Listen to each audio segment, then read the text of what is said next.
இன்றைய காலகட்டத்தில் மிக முக்கியமான ஒன்று. வீடுகள் தோறும் மரங்களை கட்டாயமாக நட வேண்டும். ஏனென்றால் மரம் அதிகமாக இருந்தால் மட்டுமே மழைப்பொழிவு மற்றும் வெயிலின் தாக்கம் குறைவதற்கு வாய்ப்புள்ளது.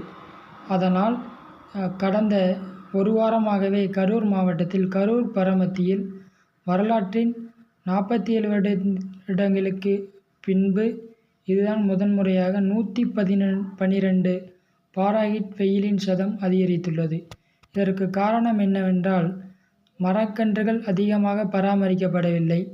அது மட்டுமல்லாமல் கரூர் மாவட்டத்திலே 3% மட்டுமே காடுகளும் மரக்கன்றுகளும் இருக்கின்றன.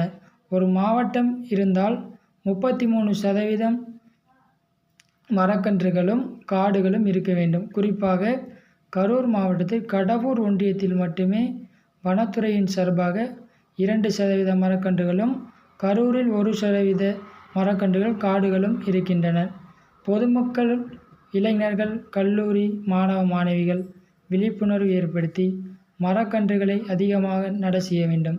வீட்டிற்கொரு சைக்கிள், பைக், கார் வைத்திருக்கிறோம். ஆனால் மரக்கன்றுகளை நட யாருமே முன்வரவில்லை. அதனால் நம்ம வெயிலின் தாக்கத்தை குறைப்பதற்காக மரக்கன்றுகளை அதிகமாக நட்டால் மட்டும் போதாது, பராமரிக்க வேண்டும்.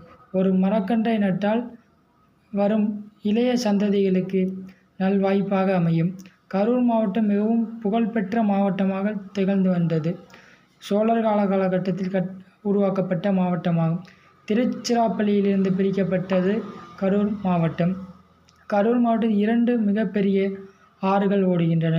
அதில் ஒன்று காவேரி, அமராவதி. இந்த 2 ஆறுகளும் முறையாக பராமரிக்கப்படாமல், அந்த ஆறுகள் முழுமையாக பராமரிக்கப்பட்டிருந்தால் பஞ்சப்பட்டி, வெள்ளியணை சுற்றுவட்டார பகுதிகளில் தண்ணீரின் ஏரிகள், குளங்களில் அதிகமாக காணப்படும். அதனால் விவசாயிகளுக்கும் பயனுள்ளதாக இருக்கும்.